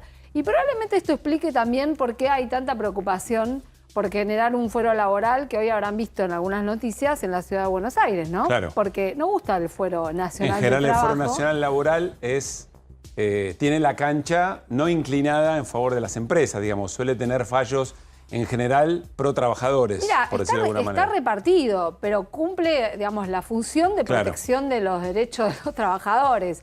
A veces las decisiones están repartidas. Por ejemplo, ahora tenés fallos muy distintos sobre cómo se hace el cálculo de las indemnizaciones. No es todo parejo. Bien. Pero evidentemente hay algo que no cierra hace mucho tiempo, porque desde hace mucho tiempo el fuero laboral nacional es cuestionado. Ya desde la época del gobierno de Mauricio Macri, que incluso perseguían abiertamente a algunos jueces laborales que tomaban decisiones a favor de los derechos de los trabajadores y las trabajadoras. Gracias, Irina. Ya está Martín Shapiro para charlar con nosotros, colega, analista internacional. Hoy se cumple un año de la masacre de Hamás en Israel y en medio de todo eso, por supuesto, un conflicto que está escalando y mucho. ¿De qué manera? Vamos a tratar de entenderlo en minutos nada más. ¿Querés cuidar tus ahorros y no sabés cómo invertir? Yo te recomiendo Banco de Joyas. Podés conseguir lingotes desde 1 gramo y pagar hasta en 12 cuotas. Encontralos en la tienda online o acércate a su salón en la avenida Corrientes 2822, casi esquina Pueyrredón. ¿Te interesaría invertir en oro de manera segura y sencilla? Te presentamos nuestros nuevos lingotes de oro 24 quilates. Aprovecha la preventa y empezá a invertir. Nosotros te ayudamos. Confía en Banco de Joyas.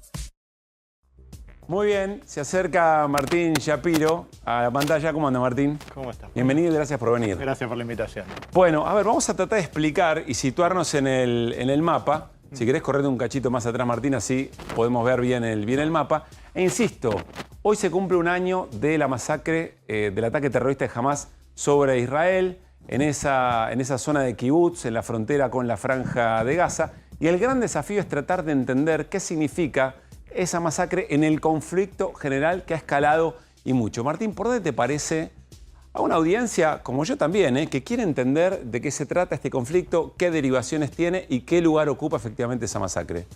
Bueno, creo que podemos empezar aprovechando el mapa, intentando entender dónde están sucediendo las cosas, dónde sucedieron, qué pasó.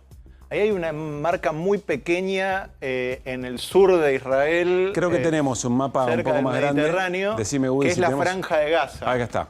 Exactamente, acá. Bien, eso chiquito ahí. Lo que pasó el 7 de octubre del último año, que me parece que tiene pocos antecedentes en la historia, una masacre de este estilo, es que militantes de Hamas, después algunos militantes de otras organizaciones y eventualmente hasta algunas personas, entre comillas, comunes, digo, por lo que hicieron, no me gusta usar ese término, claro, pero no afiliadas a ninguna milicia, cruzaron los muros de contención y las barreras físicas que tenía Israel en su territorio y masacraron montones de personas, en su mayoría civiles, en distintos lugares cercanos.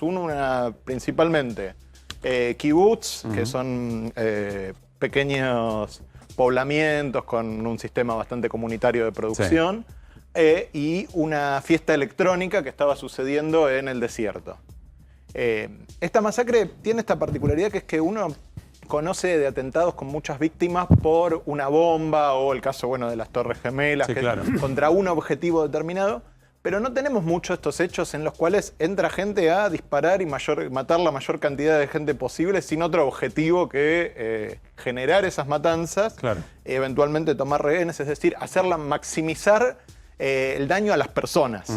En este sentido, una masacre bastante horrenda, y esto hecha por miles de personas. Por ahí uno piensa, no sé, el atentado al Bataclan de ISIS en Francia, que es dispararle a gente en Rusia, han pasado cosas parecidas, pero digo, no con esta escala. Entonces, digo, hay que señalar la singularidad de este hecho. Ahora, hay quien, para tratar de explicar lo que está pasando en este momento, es decir, invasión de Israel al sur del Líbano, ataques de Irán con distinto tipo de armamento a ese escudo que protege a Israel. Y hay quien dice, bueno, el comienzo de todo lo que se ve ahora está efectivamente hace un año y del 7 de octubre. ¿Eso es así o hay que entenderlo un poco de otra manera? Siempre es una trampa poner el comienzo de algo cuando hablamos de Israel y Palestina y su vecindad, porque siempre se puede ir más atrás. Digo, incluso antes de la fundación del Estado de Israel. Después, no es que querramos hacer eso ahora. La independencia, no, por eso digo, pero siempre se puede ir más atrás. Ahora, efectivamente, uno miraba antes del 7 de octubre y decía, Israel tiene una situación geopolítica muy cómoda, está haciendo acuerdos con sus vecinos, ya tenía acuerdos de paz con Egipto, con Jordania, pero si agrandamos ahora un poco más el anterior, el mapa si podemos. Ahora sí vamos, desde lo que ocurrió efectivamente allí en Israel el 7 de octubre, vemos el vecindario, digamos. Estaba yendo a normalizar con los grandes países árabes como Arabia Saudita, ya había firmado un tratado con los Emiratos Árabes, con Bahrein. Y la cuestión palestina, que había sido central en la relación de Israel con sus vecinos árabes, estaba perdiendo centralidad. Israel estaba avanzando a pesar de que no hacía concesiones a los palestinos, con un gobierno además muy de derecha, muy duro, muy violento, se puede decir. Y el 7 de octubre fue un intento de interrumpir ese proceso. Y ese proceso, obviamente, interesaba jamás interrumpir ese proceso. Es una forma extremadamente violenta y macabra de hacerlo, pero digo, el intento era ese. Y también interesaba a otro vecino que hay, que tiene sus enfrentamientos y su rivalidad regional con estos países árabes, que es Irán. ¿Qué rol cumple Irán en este conflicto? Es un actor que también tiene sus propios intereses regionales, que desde la revolución del 79 está enfrentado con Israel y desconoce la existencia y el derecho de existir del Estado de Israel en cualquier forma. Digo, Arabia Saudita tiene una propuesta para reconocer a Israel, todavía no lo hace. Irán no, Irán dice, digo, hay que acabar con la entidad sionista, y que tiene, si uno mira en la región, aquí abajo en Yemen, en el sur, en Irak, en Siria y sobre todo en Líbano, una presencia muy importante a partir de milicias a las que está aliado o que le responden, tienen distinto grado de relación. Con Irán, ahí aparece Hezbollah y Hamas, por ejemplo, claro, entre otros. Hamas tiene una relación determinada, tienen distinta religión, Hezbollah tiene una relación muy intensa con Irán. Fue creado por Irán, fue creado cuando Israel todavía ocupaba una parte del Líbano, en un contexto de guerra del Líbano que es larguísimo explicar, pero digo, muy distinto a lo de Palestina. Hezbollah fue creado allí. Hezbollah enfrentó a Israel en una guerra en 2006, lo había enfrentado también en Líbano, y era un grupo que le había causado problemas a Israel. Había generaba una preocupación importante, que tiene mejor armamento, por ejemplo, que el que tiene Hamás. Es decir, era un factor de preocupación. Muy armado por Irán. si digo mal. Y muy esquemáticamente, para explicarlo en el tiempo que tenemos. Irán ejerce su expresión a través de distintas milicias. Está bastante lejos Irán de Israel en este plano. Entonces, en el Líbano está Hezbollah, aparece Hamás, esos rebeldes ahí en Yemen. ¿Y qué es lo que está pasando ahora? ¿Por qué hay una confrontación tan abierta y a dónde puede escalar? Bueno, ahí pasa algo muy interesante, que es Israel podía atacar a... La principal preocupación que tiene Israel es Irán. Ahora, la confrontación más fuerte es Israel-Irán. Efectivamente. Ahora, existencial, una verdadera amenaza bélica. Ahora, cuando uno mira enfrentamientos concretos, antes del 7 de octubre no había habido un intercambio abierto bélico entre Israel e Irán en ningún momento de la historia. La operación de Israel era en inteligencia sobre Irán, sobre sus instalaciones nucleares, sobre sus funcionarios, y la operación de Irán era a través de un grupo palestino que era la Yihad Islámica, a través de Hamás o a través de Hezbollah, en el sur del Líbano. ¿Qué es lo que pasa cuando viene con el ataque del 7 de octubre? Para Israel aparece una pesadilla que es una guerra simultánea en todas sus fronteras, apoyada por un actor militar relevante. Ahora, también para Israel aparece una oportunidad de rediscutir ese balance en el cual estaba asediado en sus fronteras por los aliados de Irán. Bueno, todo el proceso, más allá de responder al trauma de la sociedad que representó el atentado, de dar una respuesta, de reponer la disuasión y el control sobre el territorio, un costo en vidas humanas también muy alto en Palestina. Estamos omitiendo las 40.000 víctimas de la avanzada sobre Gaza. Estoy hablando del cálculo, por eso digo... Muy discutida, y hay quien dice es un genocidio, ¿no? A un costo extremadamente alto en vidas palestinas, a un costo enorme en vidas civiles. Cuando uno habla de las 40.000 víctimas, hay que decir que más de la mitad son civiles y que además por la estructura de población palestina, más de la mitad de esos civiles son niñas. Entonces...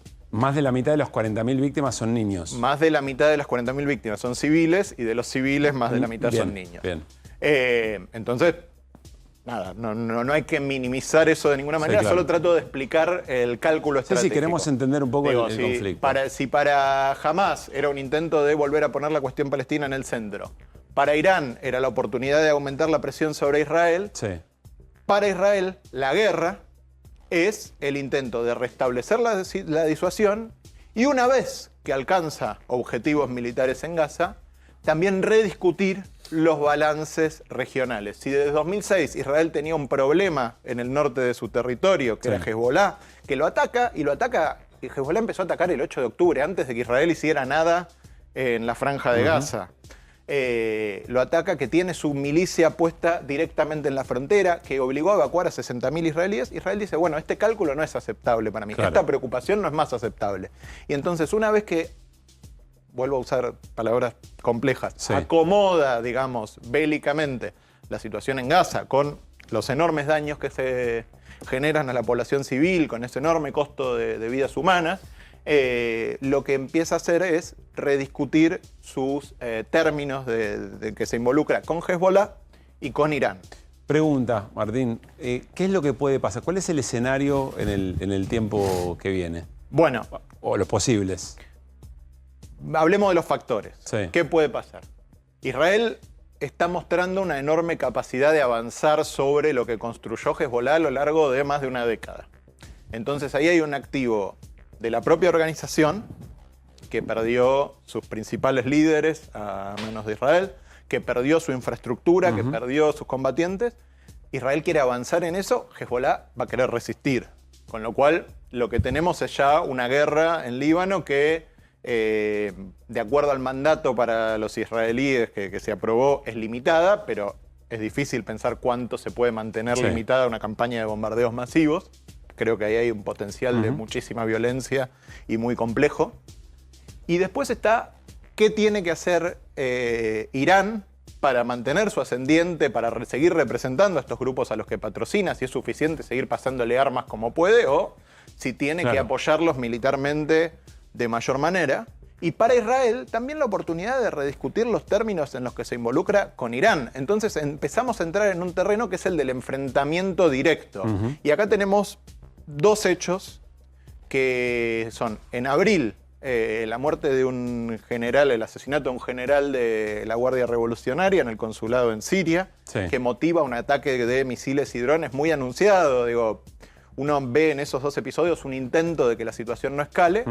Y el más reciente, un bombardeo con 181 misiles de los más avanzados que tiene Irán sobre territorio israelí, que no fue exitoso en los términos en los cuales es exitoso un ataque,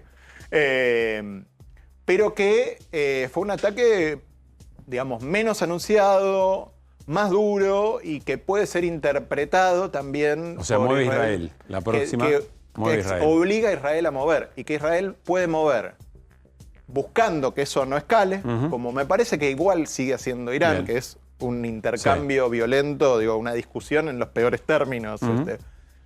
O puede intentar escalarlo y ver si Irán está dispuesto a ir a la guerra o no. Martín, nos ayudaste a entender un poco mejor lo que viene eventualmente y esto está eventualmente en desarrollo. Gracias por haber venido. Por favor. Y por la paciencia. Bueno, nos vamos a ir a una tanda. Al regresar, la ciudad de San Pedro está movilizada, pero uno escucha a las personas que potencialmente estarían siendo estafadas por ese esquema de Ponzi, por ese esquema piramidal, y sin embargo dicen San Pedro revivió económicamente por esto. A la vuelta de la tanda nos vamos a meter de lleno, nos va a explicar Hernán Lecher de qué se trata una estafa piramidal y vamos a escuchar relatos desde San Pedro. Dale. Bueno, vamos a tratar de entender qué es lo que está pasando en San Pedro. Spoiler, no está pasando en San Pedro nada más, ¿eh? En otras localidades también, Bahía Blanca, Gualeguaychú, Areco. Pero vamos a invitar a esta conversación a un sanpedrino, que es Marcelo González, y es integrante de nuestro equipo de producción. Todas las portadas que permanentemente vemos y con las que presentamos los temas son obra de este señor que estamos viendo. ¿Qué haces, Marcelo? ¿Cómo te va? Muy buenas noches. Hola, buenas noches. ¿Cómo andan mis compañeritos y compañeritas de banco muy virtual? Bien, muy bien, Mache, muy bien. Gracias por estar ahí. Ahora Hernán nos va a explicar qué es un esquema Ponzi, qué es la estafa piramidal. Contanos vos como sanpedrino, ¿qué está pasando ahí? ¿Cómo se entiende lo que viene ocurriendo? Entiendo que de hace varios meses ya. Mira, el tema particularmente hoy está muy vidrioso y sensible, digamos que es la nueva grieta, por decirlo así, porque ya enmarcarlo dentro de estafa piramidal ya genera como cierta postura que si lo decís a voz abierta acá, vas a tener gente que te apoya y detractores en el mismo momento. O sea, deberíamos decir, para estar en paz con todos los sanpedrinos y sanpedrinas, potencialmente una estafa piramidal. Porque hay gente que la banca, que la sigue defendiendo a pesar de todas las irregularidades que se vieron. Sí, sobre todo yo que estoy acá nomás y tengo que salir a la calle mañana. Así que claro, sí, te agradezco que lo marques de esa manera. Está muy bien. Pero sí, bien, en mi caso particular, hará unos 2 meses, yo estaba en el gimnasio y veo 3 chicos que estaban conversando y me dicen, vení. Y me comentan, ¿vos estás con las criptomonedas? Y yo por el trabajo que tengo les digo, sí, bueno, a veces he hecho algún que otro trabajo para el exterior y cobro a través de USDT. Y ya en ese momento sentí que los perdí, que no me daban más bola y como que estaban hablando de otra cosa. Sí. Me llamé a silencio y a partir de ese momento empecé a escuchar de qué iba. O sea, te siguieron explicando, vos no entendiste, pero después empezaste a decir, che, acá estaba pasando algo. Tal cual. Y ahí fue como la película, hay una película muy conocida de los años 80 de clase B que se llama They Live, que es un tipo que se pone anteojos y empieza a ver extraterrestres por todos lados. Bueno, yo a partir de ese momento empecé a ver esa situación en todos lados, que para mí había sido totalmente ajena y que después me enteré que había surgido más o menos hace un año ya esto que viene. Pero... Bueno, dale, Hernán, metete vos, pues el de la pregunta indicada sos vos. Quisiera saber qué es lo que decían, qué es lo que hablaban, qué es lo que básicamente elogiaban. Claro, ¿qué te prometían? ¿Cómo era la cosa? Hablaban del margen de ganancia. Yo en ningún momento escuché que había ignorancia en el tema. Claro. Yo escuché en varios medios que hablaban de que, perdón, que era porque una ciudad chica, alejada. Para mí hay otro factor determinante que es muy potente el vínculo social que hay en una ciudad chica. Entonces, Claro. Si viene un amigo, un primo, un conocido, un cuñado y te comenta, che, hice esta diferencia o me compré esto, y vos lo ves, es mucho más poderoso que en un pasillo de un shopping en una megaciudad. Entonces, eso hace que eclosione esto y levante tanto. Después sí te decían puntualmente, lo que pregunta Hernán era, mirá, tenés que esperar la China señal, o la señal que te decían, a tal hora tenés que comprar, a tal hora tenés que vender, y ese era más o menos el mecanismo en el cual uno generaba esa ganancia diaria del 1%, 1% y ¿Qué es la del China dólar señal, Mache? ¿Qué es la China señal? Es muy gracioso porque vos tenés el fondo de QR y yo tengo el fondo de San Pedro. Vos estás en San Pedro, genial, nosotros bien, estamos acá en A24. Un efecto simbiótico. ¿Qué es la China señal? Mirá, es una señal a través de Telegram en la cual a vos te indicaban en qué cripto tenías que hacer tu aporte para después retirarlo de una manera. Y era se suponía que al hacer todos al mismo tiempo la misma acción, después eso generaba una tendencia en el mercado que permitía generar la ganancia. Ajá. Ganancias, hasta donde entiendo, Hernán, imposible, de 1% en dólares, diarios en algunos casos. ¿Puedes explicar qué es una estafa piramidal? Porque a mí me sigue costando entender de qué estamos hablando y cómo es que todo San Pedro está en este momento bailando a este ritmo, Hernán. A ver, un esquema, el típico esquema Ponzi, ¿cómo funciona? Y recién Machi lo explicaba. En realidad, supongamos que nosotros queremos armar un esquema, vos querés armar un esquema y nos convencés a nosotros tres de poner plata porque vamos a ganar un 1% en dólares diarios. Es una barbaridad. Yo sospecho. Me llama poderosamente la atención que no haya habido sospechas. Pero supongamos, decimos, bueno, estamos convencidos, vimos a alguien que efectivamente ha ganado plata, te damos la plata. Acá hay un tema muy importante. Mira cómo funciona. ¿Ves? Vos sos el primero. Nosotros somos los otros 4 que ponemos plata. Me incomodás. Vamos a poner a Cerolini, que no está. Bueno. ¿Qué te parece? Cerolini es el que arranca la cosa y entiende el asunto. Pero no importa. Ese nos convence de que pongamos plata. Habitualmente una inversión de este tipo, es decir, ¿está mal que pongamos plata? No. Alguien agarra esa plata y la invierte en lo que llama un activo subyacente. Va y compra algo. Supongamos también una cripto. Podría ser. Compramos Ethereum. ¿Nos puede ir bien? ¿Nos puede ir mal? Sí. Ahora acá no hay ninguna compra. Acá no hay ninguna compra. ¿Cómo funciona esto? Hacen con esta aplicación que se supone que yo te compro, vendo en un determinado momento cuando aparece la China señal. Y, claro, el que entró primero, si se quiere llevar la plata, cuando aparecen otros actores, Pablo y yo, vamos convenciendo a nuestros familiares, decimos, che, poné plata que vas ganando plata. Cuando ellos ponen, yo me llevo la de ellos. Y así sucesivamente. Entonces vos das crédito que efectivamente funcionó. Claro. Y eso alimenta la confianza, me imagino. ¿Hay algunos que ganan? Sí, hay algunos que ganan. Hay un primer momento del promotor de la estafa, ¿ves? Ofrece esa ganancia exorbitante y aparecemos los demás atrás que ponemos la plata. Y con esa primera plata se la vamos dando a Pablo primero y Pablo dice, uy, gané. Y nosotros decimos, uy, nos va a tocar la próxima. Aparece un tercer momento donde aparecen nuevos inversores que vamos a buscar nosotros mismos. Ahí es lo que dice Machi, es muy importante. En San Pedro, claro, vos le decías a tu amigo y convencías y lo ves. Claro, exactamente. Entonces, y lo ves que retiró Mache y que se compró algo. Que se compró un auto, se compró. Y después aparece la otra historia. Si vos la tenés adentro, también la defendés porque creés que funcione. Claro, pues si se corta, se derrumba todo. Tenés los dólares metidos ahí, ¿qué haces? A ver, Mache, ¿A quién dale. se la vas a pedir? Particularmente también ocurre que viene desde la buena voluntad. Viene alguien y te dice, che, me pasó esto. Y vos ves cierta coherencia, porque ves que hace 20 años que viene remando y de repente aparece con una moto. Entonces es tangible y es muy poderoso eso que pasa. Lo otro poderosísimo que pasa, y yo lo he visto muy cercano a mí, con una anécdota particular que tengo, es el FOMO o el miedo a quedarse afuera, a perdérsela. Estaba hablando con otro grupo, porque no se habla de otra cosa que de eso, pero en este caso era un grupo de detractores, terribles detractores, ¿no? Y hablaban, no, que es una estafa, se van a quedar con la guita, que esto, que lo otro. Quien estaba a voz de mando cierra la conversación diciendo, igual yo puse un palito para ver. O sea que aún el que desconfía entró. Estaba diciendo, y por la voy a duda. meter una.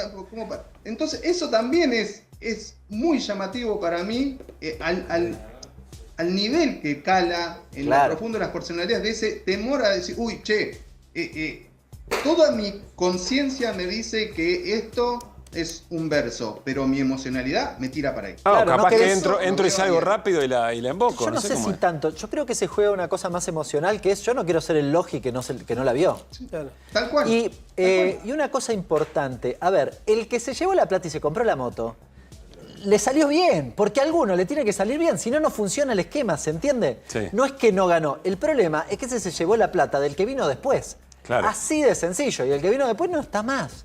En un punto no está más la plata. A ver, Mache, los que juegan perdón, no quiero arruinarle la fiesta a nadie, pero ¿los que ponen son gente que entiende en economía o son personas de común que la están remando todos los días?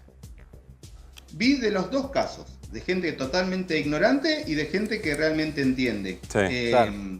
Así que en eso hay pluralidad y transversalidad. La verdad que no es algo que diga, no, puntualmente de gente que se quiere salvar. He visto gente que ha hecho mucho margen y gente que está con la justa para tirar... Perdón, hay quien dice, estaba escuchando hoy, que la economía de San Pedro se empezó a mover y mucho por todo este tema. Porque hay gente que se llevó algo y consume y la invierte en los negocios del barrio. Mira, yo no puedo hablar en términos de economía ni de un registro estadístico, pero sí noto cierta emocionalidad, cierto entusiasmo, porque no puede ser, a cualquier reunión que vas están con ese tema y hay como un lenguaje corporal de alguien que está en una frecuencia alta. Entonces, eso sí lo veo. Mache, gracias por estar ahí en general y hoy en particular por hacernos de corresponsal desde San Pedro. Un gran abrazo. Bueno, amigos, espero verlos pronto. Que esté muy bien, nosotros también. Último momento.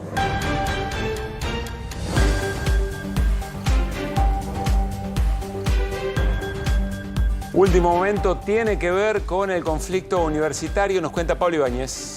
A menos de 48 horas de la sesión donde se va a tratar el veto al aumento universitario, el gobierno anunció que le va a otorgar un incremento salarial del 6,8% a los docentes y no docentes universitarios, esencialmente a los segmentos con salarios más bajos. ¿Esto es lo que pedían los docentes y los no docentes? No, los no docentes estaban pidiendo estaban en otro tipo de negociación por una actualización que vienen planteando sobre un atraso del orden del 30% en los salarios.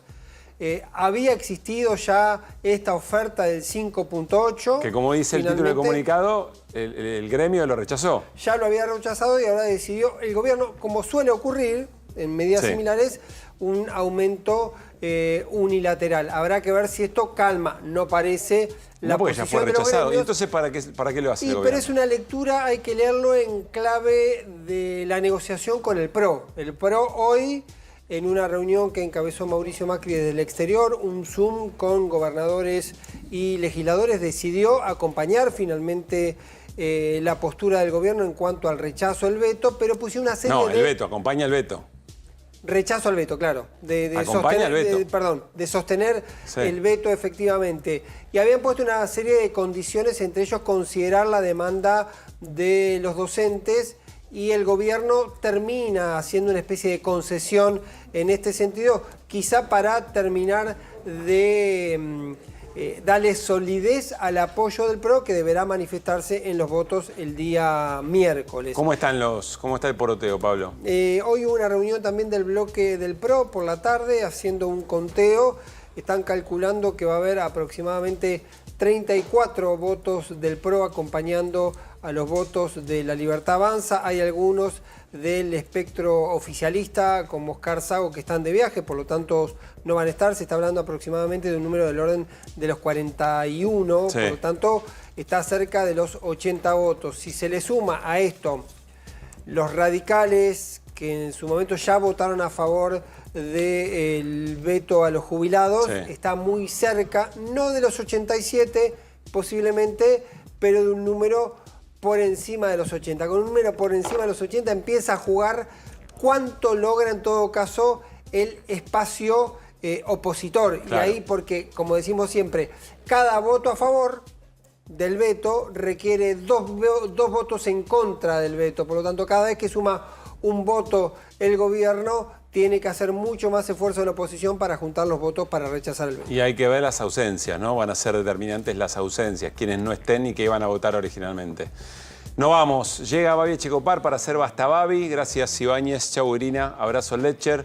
Quédense en A24, nosotros nos vamos como llegamos con las voces del día.